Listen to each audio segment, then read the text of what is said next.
Today's topic is the Opium War. One should say Opium Wars because there were two wars. This is an important part of the history of China, the modern history of China, and the Opium War were the part of 20th century. The first Opium War began at 1839 and it ended at 1842. The second Opium War was actually a sequel of the first war, which started at 1856 and the war ended on 1860. Both the wars, Chinese rulers and Chinese army, they lost both the wars, and the result was that China had to lose a huge amount of money, a huge amount of economic facilities, and a kind of social debacle. Opium War was actually an event which is related to opium import in Chinese territories through Canton Port. Particularly the British merchants, they used to import opium in China in huge amount, and the amount actually day by day it was increasing. In the first 4 decades of 19th century, the volume of opium trade increased in leaps and bounds. British merchants, one after one, they loaded the ships with opium from India, from 2 ports of India particularly, Calcutta and Bombay, and then they used to send those ships full of opium, carrying opium to the Chinese port, particularly Canton, because Canton was the only port open for the foreigners in that time. Chinese government wanted to censor opium import as it was severely impacting the society and its economy. At that time, the trade exchange was silver. The opium was imported in China in that huge amount that the silver drainage from China to the British merchants was taking place. In addition to that, the Chinese society was completely addicted with opium. Even the soldiers, the government officials, and the commoners in China, they were heavily addicted by opiums. So, how much opium was imported? And if we just take a very quick statistics, we can say that in 1821, the amount was 4,500 chests. Each chest can carry 63.5 pound opium. Then 1838, we can see that the huge fantastic rise of opium import, that the amount almost 10 times, it came up to 40,000 chests of opium in China. 10 times rise in opium import. British merchants, they are almost looting money from China by importing opium.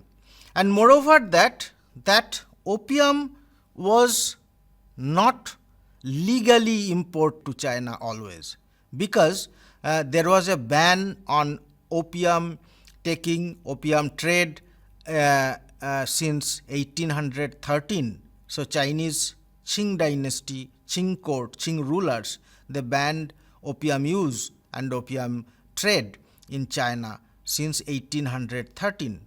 But the point was that British merchants, they were still exporting opium from India to China and breaking the rules definitely, and it was almost a kind of smuggling. Finally, some Chinese officers, particularly Lin Zexu, the name of one officer, very influential officer. Other scholars and some enlightened citizens in the 1930s in China, they started, objecting opium trade, and they were continuously writing to the emperor for banning British merchants to import opium. They pressed that 1813 ban be followed. The Qing Emperor Tao realized the menace of opium and decided to intervene in the opium import.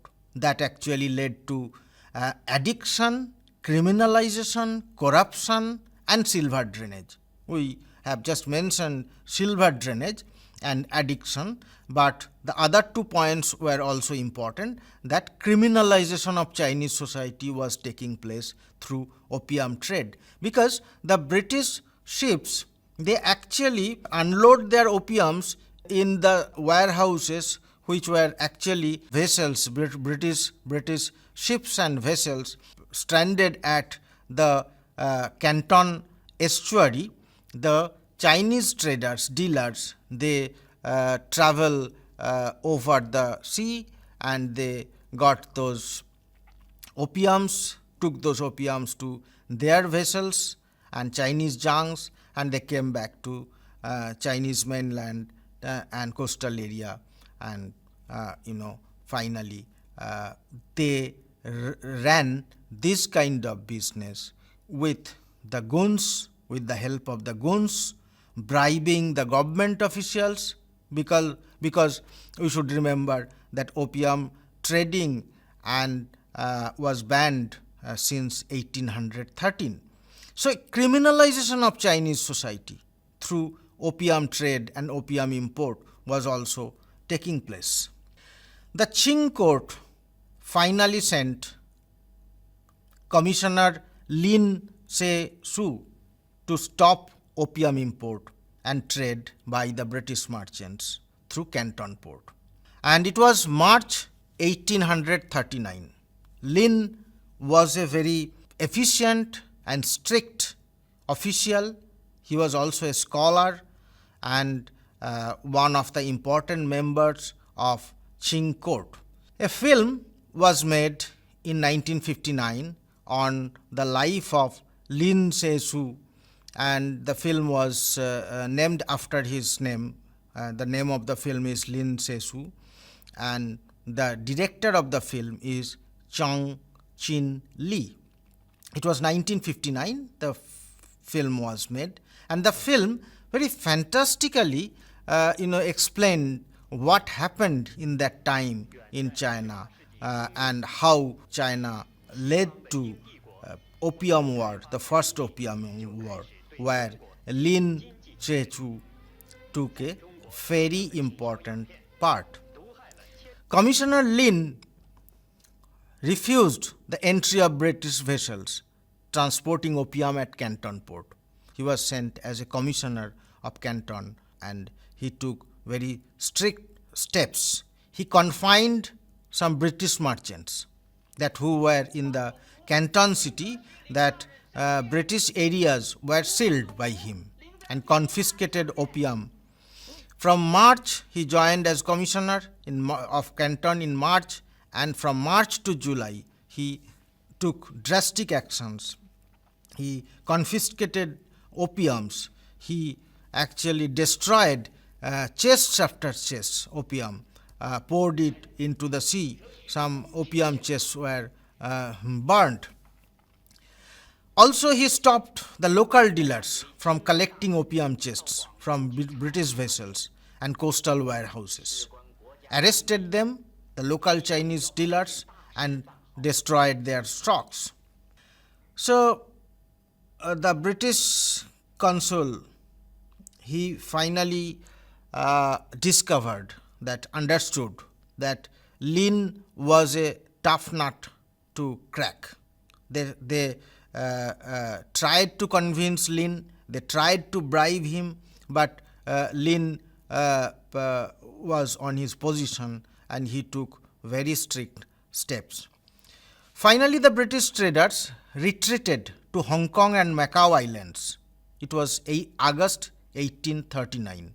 So Lin joined as commissioner in March 1839. In few months, the British merchants, they left Canton.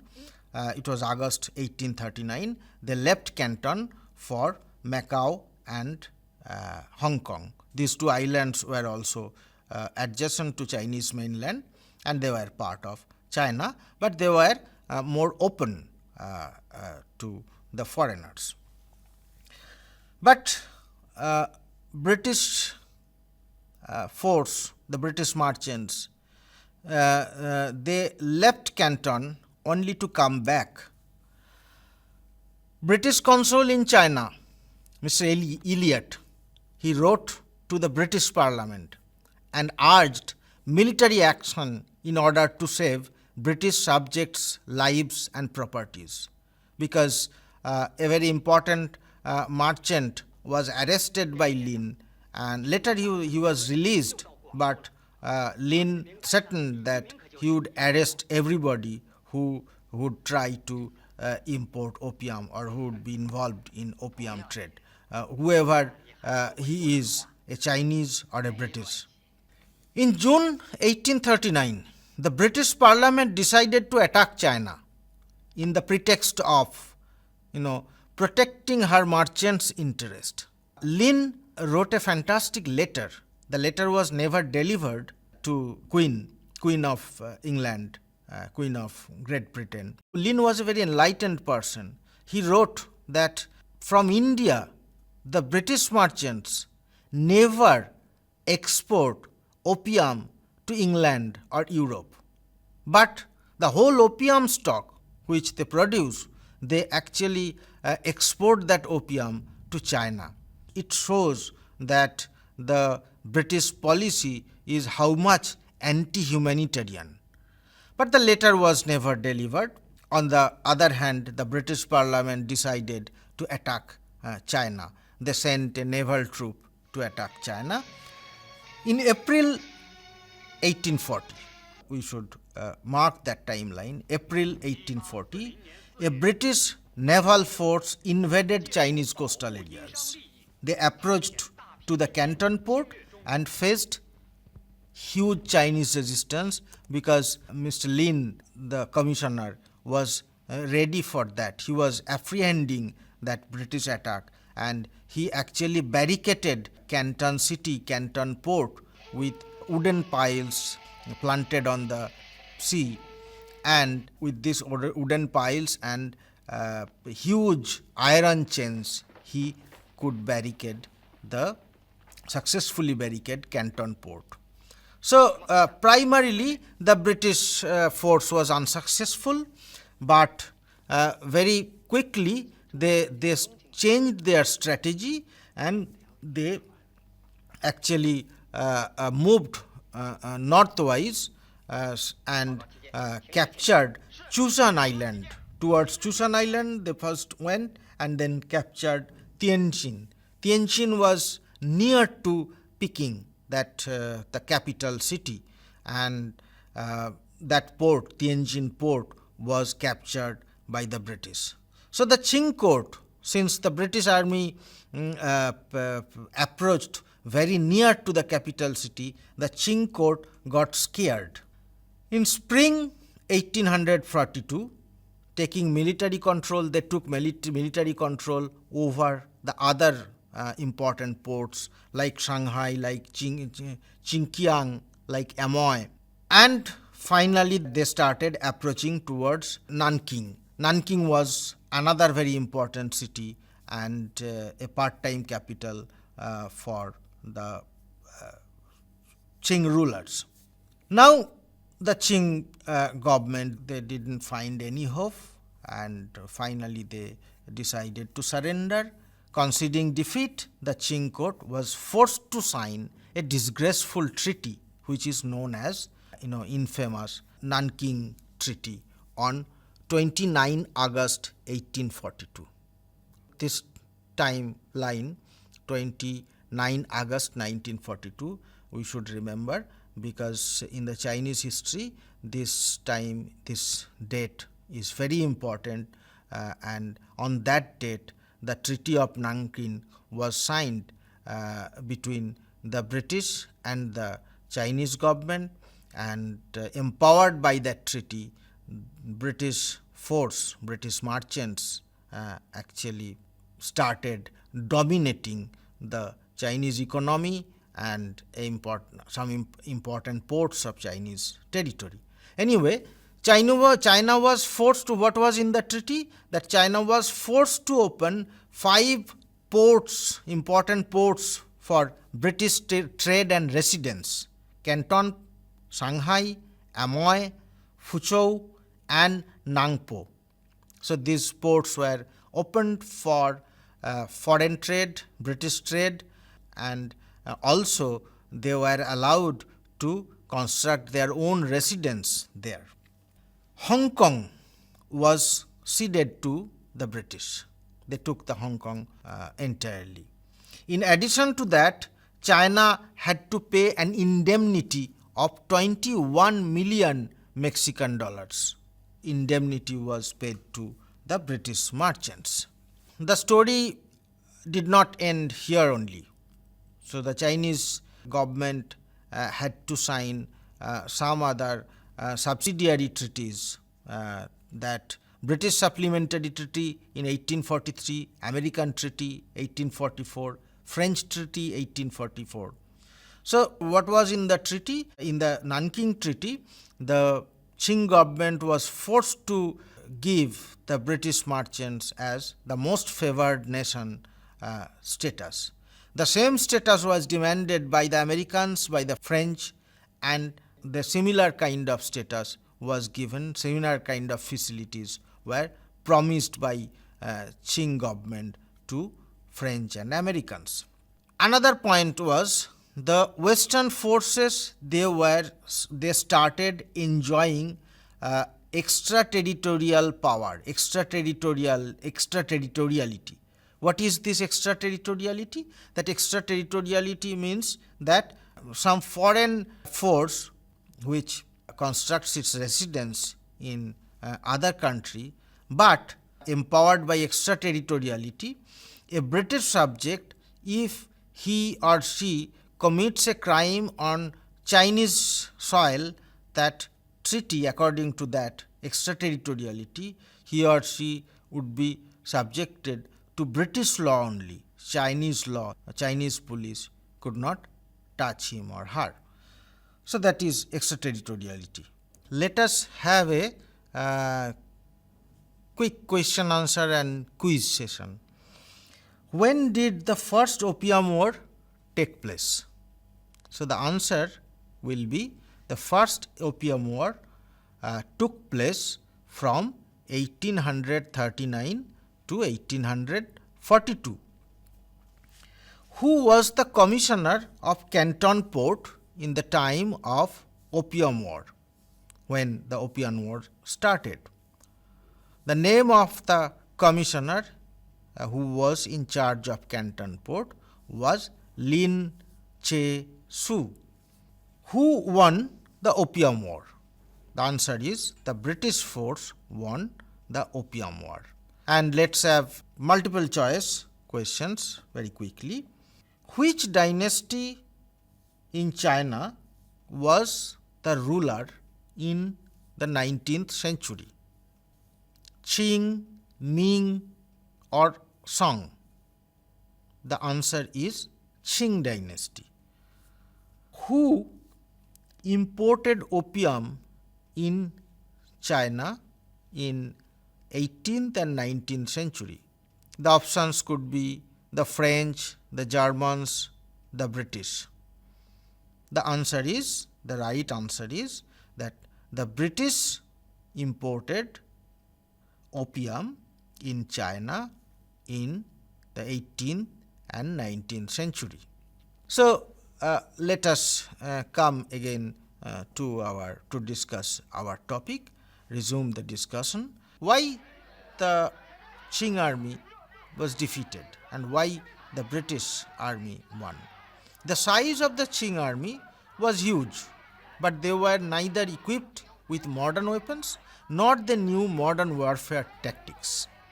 They used traditional weapons, primitive single shot, muzzle loading guns, and low range cannons. Their battleships were slow and technologically inferior. Only thing is that Commissioner Lin could resist, successfully the British force outside Canton Port. That is because Lin took the initiative to modernize his weapons, and he actually designed a very good tactical line to resist the British army. But no other part of China, the commissioners and governors of the provincial states, they were ready to do this kind of initiatives, take this kind of initiatives which Lin actually took. And thirdly, the group of Qing officials and army generals were reluctant to fight. The corrupt officials, traders, and goons formed a powerful nexus. And that nexus, when the British went to Chusan Island and they finally captured Tianjin port and they were advancing to the capital, the corrupt officials, they convinced the emperor that Commissioner Lin was behind this conflict. He actually initiated these conflicts with the Britishers, and Lin was suspended from his job. He was exiled, and then the film which we refer here, the Lin Zexu, the film's title is also after his name. That film actually depicted Commissioner Lin as a heroic character of Chinese history who went against the stream, tried to defend his land in a patriotic way from the invasion of the British. But finally, the result is that Qing dynasty miserably lost the war, and they had to sign a very disrespectful, disgraceful treaty known as Nanking Treaty, which benefited a lot the British merchants and British forces. Now, Opium War was not ended with this first phase. There was a second part of the Opium War, which is known as the Arrow War or Second Opium War. That similar thing happened. The British force, they were trying to extort more and more from the Qing rulers. But the Qing rulers, after a point of time, they declined to give more benefits to the British. So the British were planning to launch another war against the Chinese, and a very lame excuse came in 1856 when they allegedly told that a British flag was disregarded on a Chinese junk called the Arrow, and on this excuse, actually, on this pretext, the British army started war against the Chinese. And the another force, which was a friend of British force, that is French. The French quickly joined hand with the Britishers.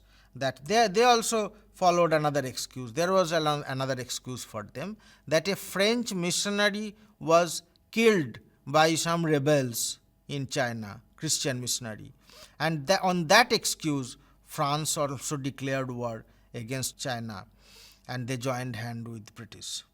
Once again, that the British and French joint army, they captured Tianjin. They were advancing towards Peking. There were several attempts for negotiation. The attempts were failed, and finally the British army commander ordered for the looting of Summer Palace, which was the Qing dynasty's, the royal palace of China. that royal palace was looted by British soldiers. The Qing rulers, they fled from the capital city. But finally, a settlement was arrived, and this settlement was more disgraceful for China, that they had to open 11 more treaty ports for the foreigners, for the British and the French, and huge indemnity had to be paid to the British and French authorities. Westerners were allowed now from that Second Opium War, after that the treaty was signed, that according to treaty, Westerners were allowed to open their legations in Peking, so that a foreign relation, direct foreign relation was established. Free trade replaced tribute trade. That free trade means any trader, any merchant can go to any territory and paying the excise duty, custom duty, he can do his business. But tribute system was an older kind of system, which was in China in Ming and Qing court, that the emperor, the foreign travelers and merchants, they come to the emperor, they offer him some tribute, and if the emperor wishes, the emperor can give him the permission to trade, to do business in that territory. Now that older system was abolished, and actually for the Westerners the free trade was allowed in China. That was the last nail in Chinese autonomy in economy, and it was heavily actually exploited later by the British and the French, particularly the British. But what was the impact of this Opium War was deep rooted in Chinese history. In later future, that the impact was understood. Western imperial control over Chinese economy and trade was ensured with these two wars, as China lost and forced to sign the treaties. The anti-Qing feeling grew stronger in China because the government, the monarchy failed. Qing rulers' political and military weakness was exposed to its critics and contenders, which invited future rebellions. One after one rebellion in China took place by Chinese groups, Chinese people against the Qing after that Opium War. The Chinese intellectuals felt an urge for modernization and reform of education, economy and society. They felt that modernization is inevitable and the monarchy is not a very appropriate ruling force to modernize a country. A strong feeling of patriotism and nationalism was born in Chinese civil society that ended up in constitutionalism. Since they were humiliated in the hands of the foreigners, a sense of patriotism, an urge for nationalism came up among the Chinese intellectuals, and which finally ended up as that in the next revolution, in the next important revolution, that is the revolution of 1911, which was a constitutional revolution. That actually started after Opium War, because Opium War was very important in that sense, that Opium War actually convinced Chinese intellectuals to move from monarchy to constitutional republicanism. So let us take a quick question answer session. Once again, recapitulation. Who signed the Nanking Treaty? Nanking Treaty was signed between the British and the Chinese. So when was the Second Opium War? The answer is the Second Opium War took place from 1856 to 1860. Who won the Second Opium War? The Second Opium War was won by the British-French Joint Army. and two multiple choice questions. Let us try. Extraterritoriality was offered to the Russians in China. Is it true or false? That is false. The true is that extraterritorial power, extraterritoriality was offered to the British and French forces. That let us take another question. The Opium War weakened the Qing dynasty. Is it true or false? Yes, the Opium War, since the Qing rulers, they miserably lost the Opium Wars. The Opium Wars weakened the Qing dynasty. Xie Qin, another very famous Chinese filmmaker who was globally acclaimed, he made a film called The Opium War. Film's name itself was The Opium War, and that film also projected Commissioner Lin, as a hero and a patriot, and the first nationalist who actually impressed not only the officials or intervened in the officials or court policies, Qing court's policies, but he was the first hero who inspired the people towards patriotism and to uphold the nationalist spirit. So Xie Qin's film, once again, like the earlier film made by Chang Chin Li, which was Lin Zexu, that film's name itself was Lin Zexu. Both the film, Lin Zexu by Chang Chin Li and The Opium War by Xie Qin, both the films projected actually Lin Zexu as the first national hero of China, who felt the urge for a strong nationalism, strong nationalist feeling, and who inspired people to resist, to protect, to rise for the dignity of one's own country.